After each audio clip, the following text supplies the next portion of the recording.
Chapter 2. And in the 2nd year of the reign of Nebuchadnezzar dreamed dreams, wherewith his spirit was troubled, and his sleep brake from him.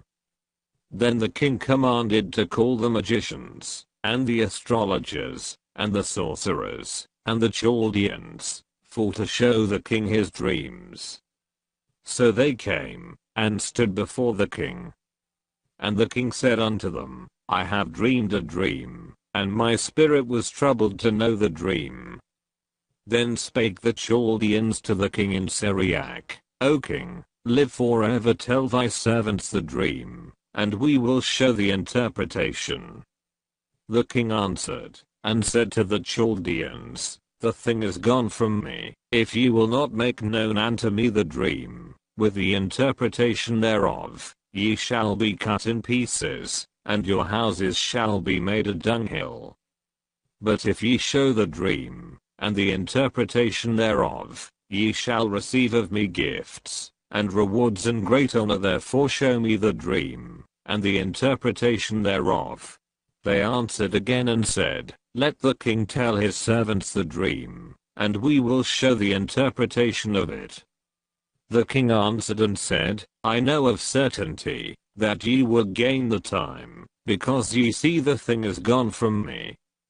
But if ye will not make known unto me the dream, there is but one decree for ye have prepared lying, and corrupt words to speak before me, till the time be changed. Therefore tell me the dream, and I shall know, that ye can show me the interpretation thereof. The Chaldeans answered before the king, and said, There is not a man upon the earth, that can show the king's matter. Therefore there is no king, lord, nor ruler, that asks such things at any magician, or astrologer, or Chaldean. And it is a rare thing, that the king requireth, and there is none other that can show it before the king, except the gods, whose dwelling is not with flesh. For this cause the king was angry and very furious, and commanded to destroy all the wise men of Babylon. And the decree went forth, that the wise men should be slain. And they sought Daniel and his fellows to be slain. Then Daniel answered with counsel and wisdom to Arioch the captain of the king's guard, which was gone forth, to slay the wise men of Babylon. He answered and said to Arioch the king's captain, Why is the decree so hasty from the king? Then Arioch made the thing known to Daniel. Then Daniel went in, and desired of the king, that he would give him time, and that he would show the king the interpretation.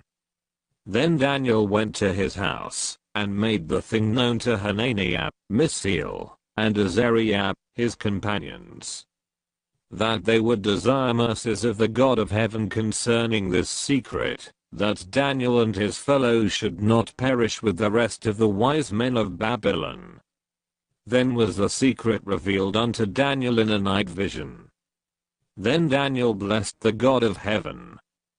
Daniel answered and said, Blessed be the name of God forever and ever, for wisdom and might are his. And he changeth the times and the seasons, he removeth kings, and setteth up kings. He giveth wisdom unto the wise, and knowledge to them that know understanding. He revealeth the deep and secret things. He knoweth what is in the darkness, and the light dwelleth with him.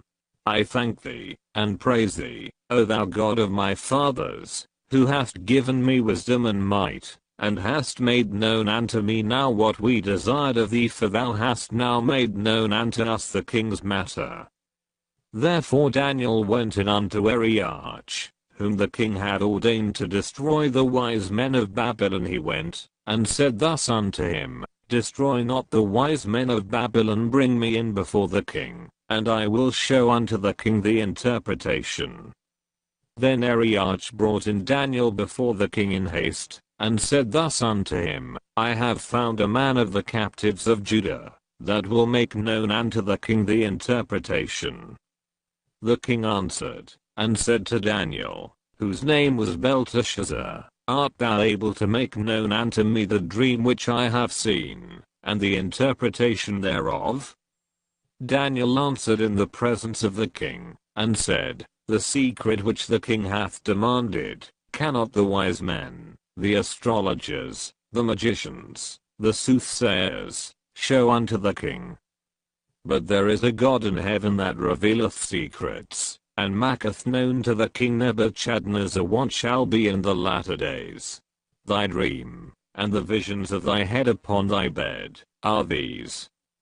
As for thee, O king, thy thoughts came into thy mind upon thy bed, what should come to pass hereafter, and he that revealeth secrets maketh known to thee what shall come to pass.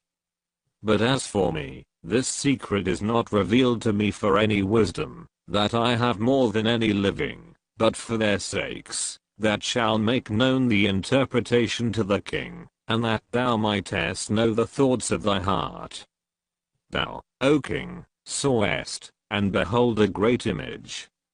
This great image, whose brightness was excellent, stood before thee, and the form thereof was terrible. This image's head was of fine gold, his breast and his arms of silver, his belly and his thighs of brass, his legs of iron, his feet part of iron and part of clay.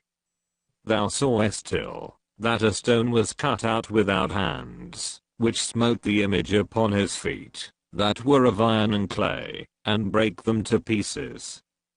Then was the iron, the clay, the brass, the silver, and the gold, broken to pieces together, and became like the chaff of the summer threshing floors. And the wind carried them away, that no place was found for them, and the stone, that smote the image became a great mountain, and filled the whole earth. This is the dream, and we will tell the interpretation thereof before the king. Thou, O king, art a king of kings, for the God of heaven hath given thee a kingdom, power, and strength, and glory. And wheresoever the children of men dwell, the beasts of the field and the fowls of the heaven hath he given into thine hand, and hath made thee ruler over them all. Thou art this head of gold. And after thee shall arise another kingdom inferior to thee, and another third kingdom of brass, which shall bear rule over all the earth. And the fourth kingdom shall be strong as iron, for as much as iron breaketh in pieces and subdueth all things, and as iron that breaketh all these, shall it break in pieces and bruise. And whereas thou sawest the feet and toes, part of potter's clay, and part of iron, the kingdom shall be divided, but there shall be in it of the strength of the iron, for as much as thou sawest the iron mixed with miry clay, and as the toes of the feet were part of iron, and part of clay, so the kingdom shall be partly strong, and partly broken. And whereas thou sawest iron mixed with miry clay, they shall mingle themselves with the seed of men, but they shall not cleave one to another, even as iron is not mixed with clay. And in the days of these kings shall the God of heaven set up a kingdom, which shall never be destroyed, and the kingdom shall not be left to other people, but it shall break in pieces, and consume all these kingdoms, and it shall stand forever. For as much as thou sawest, that the stone was cut out of the mountain without hands, and that it brake in pieces the iron, the brass, the clay, the silver, and the gold, the great God hath made known to the king what shall come to pass hereafter, and the dream is certain, and the interpretation thereof sure. Then the king Nebuchadnezzar fell upon his face, and worshipped Daniel, and commanded that they should offer an oblation and sweet odors unto him. The king answered unto Daniel, and said, Of a truth it is, that your God is a God of gods, and a Lord of kings, and a revealer of secrets, seeing thou couldest reveal this secret.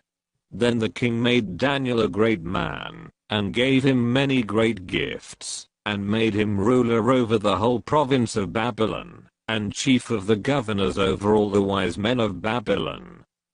Then Daniel requested of the king, and he set Shadrach, Meshach, and Abednego, over the affairs of the province of Babylon, but Daniel sat in the gate of the king.